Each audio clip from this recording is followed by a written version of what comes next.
කොහොමද ඔයාලට මගේ channel එකත් එක්ක එකතු වෙලා ඉන්න ඔයාලව ආදරයෙන් පිළිගන්නවා. ඉතින් ඔන්න අදත් ලස්සන වීඩියෝ එකක් වටින වීඩියෝ එකක් මගේ ජීවිතයේ අත්දැකීමක් එක්ක ඔයගොල්ලොත් එක්ක බෙදා ගන්නයි ලෑස්ති වෙන්නේ. ඉතින් අද ඉරිදා උයන ගමම්ම කතා කරමුනේ. අද ඉරිදා මම සාමාන්‍යයෙන් ඉරිදාට කිරිබත් හදනවා. සමහර දාට ඒ කිරිබතෙන් උදේ දවල් වේල් දෙකම ෂේප් වෙනවා. මොකද උදේ පල්ලි යනවා. ඉතින් හුඟක් වෙලාවට මේගොල්ලෝ කන්නේ පල්ලි ගිහින් ඇවිල්ලා 11ට. ඉතින් මං හිමීට අහනවා 11ට ආයෙ බත් උයන්න ඕනද කියලා. ඉතින් එහෙම ඕනේ නැති වෙන වෙලාවලුත් තියෙනවා. හැබැයි අද නම් එහෙම නෑ. අද ටිකක් වෙනස් විදිහට කෑම ටිකක් හදලා දුන්නා. අද රෙසිපි එක අද මෙනු එක මම කිව්වොත් අද කහපත් හැදුවා. කාලෙකට පස්සේ මාස ගානකට පස්සේ උරුමස් ගෙනාවා. උරුමස් ඇත්තටම ගන්නේ නැත්තේ ගාන වැඩි. කිලෝ එක 2500ක්. ඉතින් කිලෝ එකක් ගෙනාව මම ඒක දෙකට බෙදලා ඊළඟ ඉරිදටත් තිබ්බා. මොකද මම දැන් මස් ගේන්නේ ඉරිදට විතරයි. මම ඔයගලන්ට කලින් වීඩියෝ එකේ දැම්මනේ මාසේ වියදම භාගයකින් අඩු කරගත්තා කියලා. ඉතින් ඒ වලට ගත්තු එක පියවර තමයි මේ. ඉතින් අද දවල්ට අපේ ගෙදර ඉන්නේ අපි 4 දෙනයි. ලොකු දුව නෑ. එයා ඉස්කෝලේ යාළුවොත් එක්ක ඒගොල්ලන්ගේ A level ක්ලාස් එකේ O level A level class වල යාළුවෝ ඒක සෙට් එකක් ඉන්නවා. ඉතින් ඒගොල්ලෝ හිටපු ගමන් කොහේ හරි අවුටින් එකකට යනවා. ඉතින් දැන් අද ඒගොල්ලෝ කිංස්බරි එකේ බුෆේ එකකට යන්න කතා වෙලා. ඉතින් එයා ඒකට ගියා. ඉතින් එයා එහි ගිහින් හොඳට කෑම කාලා එනකොට මට ගෙදර සාමාන්‍ය විදිහට උයලා දෙන්නත් බෑනේ. ඉතින් ඒ හින්දා ලොකු විශේෂ වෙනසක් නැහැ. ඉතින් අර ටිකක් කහබත් එකක් හැදුවාම ටිකක් විශේෂයිනේ. කහබත් එකක් හදලා මස් එක හොඳ කළු පාටට බ්ලැක් පෝක් කරි එකක් හදලා එහෙම ගත්තා. ඉතින් පපඩම් ටිකක් බෙදලා පරිප්පු ටිකක් හදලා වෙනදට වඩා පොඩ්ඩක් විශේෂයක් වෙනසක් කෙරුවා. ඉතින් මට මේ කතාව කියනකොට මට ඔයගලන්ට කියන්න කතාවක් මතක් වෙනවා. ඇත්තටම ළමයින්ට ඔයගලන්ගේ ළමයි ඉස්කෝලේ යන ළමයි ඉන්නවා නම් ඇත්තටම අපි බලන්න ඕනේ ඒගොල්ලෝ ආශ්‍රය කරන යාළුවෝ මොන වගේද කියන එක. ඒක හරීම වැදගත්. මම මේ කතා කරන්නේ ඉස්කෝලේ යන දරුවෝ ඉන්න අම්මලාට. දැන් මගේ දරුවෝ නම් අන්තිම එක්කෙනා දැන් A level කරනවා මේ සැරේ. ඉතින් මම ගොඩක් දරුවන්ව ආශ්‍රය කරන එහෙම කෙනෙක් නිසා මං හිතුවා මේක කියන්න. ආශ්‍රය කරන දරුවෝ ගැන හොඳටම බලන්න ඕනේ. මොකද ළමයාගේ ඉදිරිය තීරණය වෙන එක සාධකයක් විදිහට මම ඒක දකිනවා. ඉතින් ඇත්තටම ළමයෙක්ට හොඳ ආශ්‍රයක් ලැබුණොත් ඒ ළමයා ඉගෙන ගන්න පැත්තෙන්ද සමාජ සම්බන්ධතා පැත්තෙන්ද හරි විදිහට හැදෙනවා, ගොඩ නැගෙනවා. එතකොට ඒක හරිම වටිනවා. මොකද ළමෙක් යම්කිසි දෙයකට හුරු වුණාට පස්සේ අපිට ඒක වෙනස් කරන්න බෑ. ඒ නිසා පුංචි කාලේ ඉඳලම ළමයාගේ ආශ්‍රය ගැන දෙමව්පියෝ විදිහට ගොඩාක් සැලකිලිමත් වෙන්න ඕනේ. මොකද දැන් ඉන්න තරුණ දෙමව්පියෝ හුඟක් වෙලාවට දරුවන්ගේ අර බාහිර දේවල් අවශ්‍ය දේවල් සපයන එක ඇර ළමයා ගැන හොයා බලන ගතිය ගොඩාක්ම අඩු වෙලා තියෙනවා. ළමයි ගොඩාක් පීඩනවල ඉන්නවා. හරියම ප්‍රශ්නවල ළමයි ඉන්නවා. ඒක පිටින් පේන්නේ දැන් අපිට පන්තිවල ළමයින්ගේ හැසිරීමෙන් අපි දන්නවා මේ ළමයට මොකක් හරි ගැටලුවක් තියෙනවා. ඉතින් ඒකට දෙමව්පියෝ ඇත්තටම වග කියන්න ඕනේ. අපි හැමදේම කරන්නේ ළමයි වෙනුවෙන්. ඒ නිසා පොඩි දරුවෝ ඉන්න අම්මලා නම් ඕගොල්ලෝ චුට්ටක් ඒ ගැන සැලකිලිමත් වෙන්න කියලා මම මතක් කරනවා. ඉතින් ඒ දරුවෝ ගැනනේ. ඉතින් තව කතාවක් මට හිතෙනවාද කියන්න. අපි ගැන කොච්චරක් සැලකිලිමත් වෙනවද? දැන් අපි ගැන හිතුවොත් අපි කොච්චර දේවල් කරනවද? අපි හිතන්නේ අපි ගොඩාක් ශක්තිමත්. අපි හැමදේම කරගෙන යනවා. අපි අනිත් අයගේ ගැටලු විසඳනවා, අනිත් අයට ඕන දේවල් කරනවා, රැකියාව කරනවා, පවුලේ අයට උදව් කරනවා, ගෙදර වැඩ කරනවා නේද? හැමදේම කළමනාකරණය කරගෙන යනවා. හස්බන්ඩ්ට මොනවා හරි අමතක වුණොත් ඒක මතක් කරනවා. හැබැයි අපි මෙහෙම කරනවා කියන එක ලේසි වැඩක් නෙමෙයි. අපි දන්නේම නැතුව මොකද වෙන්නේ? අපි ඇත්තටම වෙහෙසටපත් වෙලා. අපේ දේවල් කතා කරන්න අපිට හරි හමන් යාළුවෙක් නැත්තම් තමන්ගේ වේදනාව අපිට හැමෝටම කියන්න බෑ. හින්දා හොඳම හිතවත්ම කෙනෙක් අපිට ඉන්න ඕනේ අපේ පවුලේ. එක්ක හස්බන්ඩ් වෙන්න පුළුවන්, එක්ක හොඳම යාළුවෙක් වෙන්න පුළුවන්. අපේ දෙයක් අපිට කතා කරන්න කෙනෙක් ඉන්න ඕනේ. ඉතින් හුඟක් වෙලාවට දැන් මම කියන්නම්, මම ගත්තොත් මම හුඟක්ම කාර්ය බහුලයි කිව්වොත් වැඩට යනවා, ගෙදර වැඩ, ටියුෂන්, ළමයින්ගේ වැඩ. ඉතින් ළමයි ලොකු වුණත් ඉතින් තියෙනවනේ දේවල්. ඉතින් එහෙම ගත්තාම විවේකය හුඟක්ම අඩු කෙනෙක්. විවේකයේ හුඟක්ම අඩු වෙනවා කියන්නේ ගොඩාක් වෙහෙසයි. හුඟක් වෙහෙස කර දවස් තියෙනවා.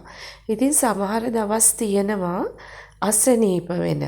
උණක් ගත්තොත්, හෙම්බිරිස්සාවක්, උණක් කැස්සක් කොහොම වුණත් මම කරන්නේ, මගේ ගෙදර අය හරි බයයි මට ඔය පුංචි හරි අසනීපයක් වෙනවට. මොකද මම ටක් ගාලා වැඩවලින් අයින් වෙනවා.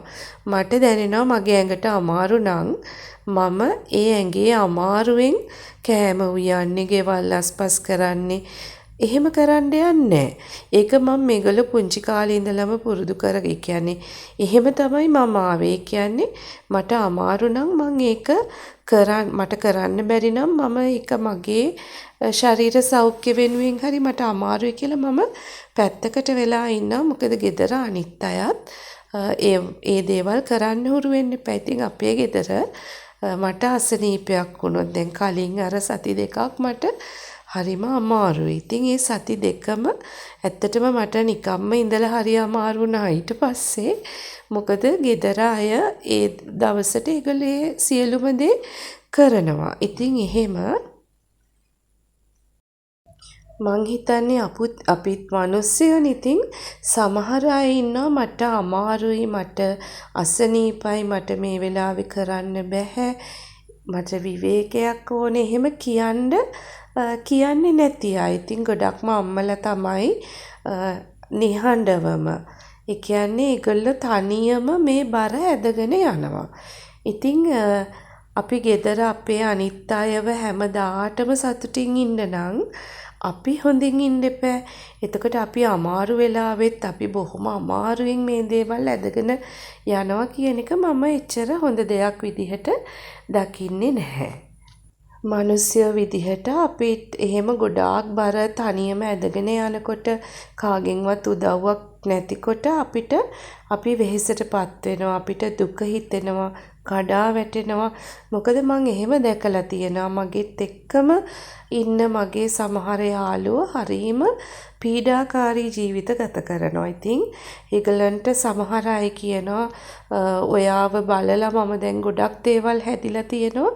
මොකද ඒගොල්ලෝ කරලා තියෙන දේ තමයි හැමදේම බදාගෙන, හැමදේම මම කෙරුවේ නැත්තම් කවුද කරන්නේ? ඇයි දැන් ගෙදර හස්බන්ඩ් කෙනෙක් ඉන්නවා, දරුවෝ ඉන්නවා, ලොකු දරුවෝ ඉන්නවා නේ ඒගොල්ලන්ට කරන්න පුළුවන්. ඉතින් අර එහෙම තනියම බදාගත්තාම හැමදේම තනියමම තමයි මේක ඇදගෙන යන්න වෙන්නේ. ඉතින් අපිට දුකක් හිතුනොත් මම නම් කරන්නේ මට අඬන්න තරම් දුක හිතෙන දෙයක් ආවොත් මම අඬනවා. අඬන්න ඕනේ. අඬලා ඒ දුක තුනී කරලා නිදහස් වෙන්න ඕන. ඉතින් ඇත්තම කතාව නම් මට දැන් අවුරුදු 5කට 6කට ඊටත් කලින් වගේ මට ලොකු ප්‍රශ්නයකට මුහුණ දෙන්න වුණා. මගේ සියල්ල නැති වෙච්ච අවස්ථාවක්. ඔගොල්ලෝ විශ්වාස කරනවා නම් මම දවස් දෙකක් එක දිගට ඇඬුවා එකම තැන ඉඳගෙන. හිතන්න පුළුවන් දෙච්චර වේදනාවක්. හැබැයි අඬද්දි මට තේරෙනවා අඬලා වැඩක් නෑ දැන්. දැන් මේකෙන් මං කොහොම හරි ගොඩ එන්න ඕනේ කියන සිතුවිල්ල එනවා. නැත්තම් සමහරු මොකද කරන්නේ වේදනාවක් ආපු ගමන් කේන්තියට අනිත් කෙනාගෙන් පලිගන්න වෙන මොනවා හරි භයානක දෙයකට යනවා. ඒ නිසා මම හිතන්නේ මම කරන දේ තාමත් මං අඬනවා. අඬන්න ඕන නම් අඬනවා. කාගෙන්වත් තහනමක් නැහැනේ. ඒ අපේ හිත නිදහස් කරගන්න. ඉතින් කෝපයක් ආවොත් කේන්තියක් ආවොත් ඒක හංගගෙන යටපත් කරගෙන ඉන්නම එපා. ඒක හිමීට විසඳ ගන්න. ඒක හිමීට නිදහස් කරගන්න මොනවා හරි දෙයක් කරන්න ඕනේ. එක්ක යාළුවෙක්ව හම්බ වෙන්න යන්න, එක්ක තමුන් සතුටු දෙයක් කරන්න. ඉතින් අපි අපේ ජීවිතේ ලොකු බරක් විදියට ගන්නේ නැතුව ලස්සන්ට ගත කරන්න ඕනේනේ. අපි අපේ ජීවිතෙත් ලස්සන කරගන්න ඕනේ. අපේ පවුලේ අයගේ ජීවිතෙත් ලස්සන කරගන්න ඕනේ. ඉතින් ගෙදර අම්මා විදිහට අම්මා ශක්තිමත් වෙන්න ඕනේ. අම්මා කෙලින් ඉන්නත් ඕනේ. හැබැයි අම්මා හැමදේම දරාගෙන කාටවත් ඒ බරවල් දෙන්නේ නැතුව ගියොත් අම්මා ඉක්මනටම දුර්වල වෙනවා. ඉතින් ඒ නිසා අපි අපේ ජීවිතය ගැන බලන්න ඕනේ. ඉතින් මගේ ලොකු දුව හැමතිස්සෙම මට කියනවා ඇත්තටම මං එහෙම ගිහින් නෑ. ඔය සැලොන් ගානේ එහෙම යන්නේ නැහැ. ගිහිල්ලා නැහැ. ඉතින් ඒගොල්ලෝ එහෙම නෙමේ නේල්ස් දානවා කියයි ඒව කරනවා. ඉතින් මට කියන්නේ අම්මේ මේවා කරන්න මේවා කරන එක ඒ කියන්නේ ජීවත් වෙලා ඉන්න කාලේ සතුටු හිතන අම්මේ ආස එකක් කරන්න. ඉතින් මම අර දැන් සල්ලි වියදම් වෙනවනේ බොරුවට අපරාධිනි කියලා හිතුවට ඉතින් ආසාව නැතුව නෙමෙයි. ඉතින් කොයි වෙලාවෙ හරි මම එයත් එක්ක නේල්ස් ටිකක් දාගන්නත් යන්න හිතන් ඉන්නවා.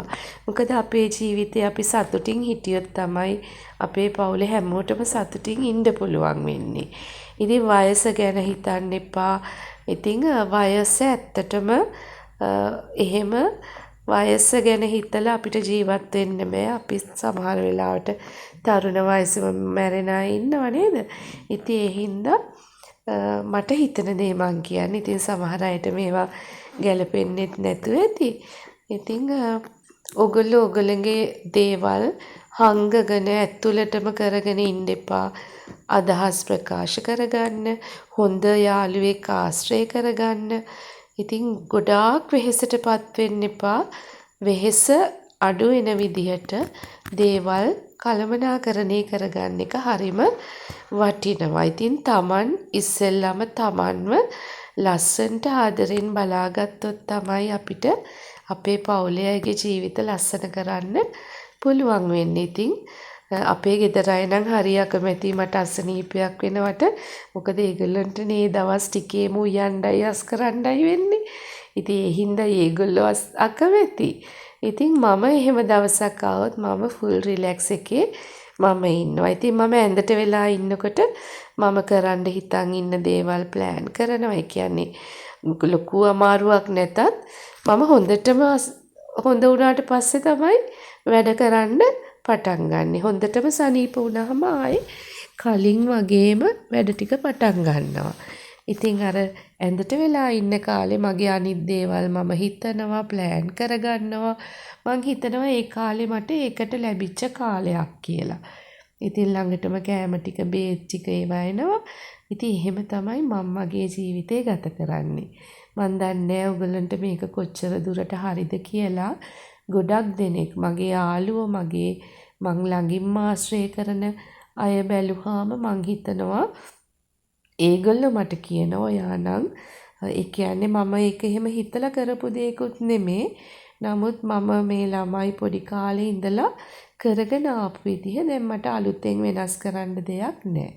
ඉතින් පොඩි බබාලා ඉන්න අය නම් ළඟදි මැරි කරපු අය නම් ඔයගොල්ලෝ මුල ඉඳලම ඔයාගේ පවුල මේ විදිහට හදාගත්තොත් හරි ලේසි. හැමෝටම ලේසි. හැමෝටම සතුටින් ඉන්න පුළුවන්. තනියෙන් බර ඇදලා ජීවිතේ මහන්සි වෙලා දුක් විඳලා එහෙම මැරිලා යන්න ඕනේ නැහැ කියලායි මට හිතෙන්නේ. ඉතින් කොහොමද ඔයගලන්ට හිතෙන්නේ මගේ කතාව? මේක මගේ කතාව මම ඔයගලන්ට කිව්වේ. ඉතින් මගේ කතාවෙන් මගේ යාළුවෝ ගොඩක් දෙනෙක් දැන් වෙනස් වෙගෙන යනවා. ඉතින් මම හිතනවා ඔයාලටත් මොනවාම හරි දෙයක් ගන්න පුළුවන් වෙයි කියලා. කතා කරන්න ගියාම පොඩ්ඩක් දිග වැඩි වුණාද මන්දා. කමක් නෑ ආයේ මම ඔයාලව හම්බ වෙන්න එන්නම්. ඔයගලන්ට පොරොන්දු වෙච්ච විදිහට දිගටම වීඩියෝ අරගෙන එන්න බලාපොරොත්තු වෙනවා. ඉතින් මාත් එක්ක දිගටම ඉන්න. සතුටින් පරිස්සමින් ඉන්න. මං කියපු දේවල් ගැනත් ඉතින් නිවාඩුව හිතලා බලන්නකෝ. ගිහින් එන්නම්.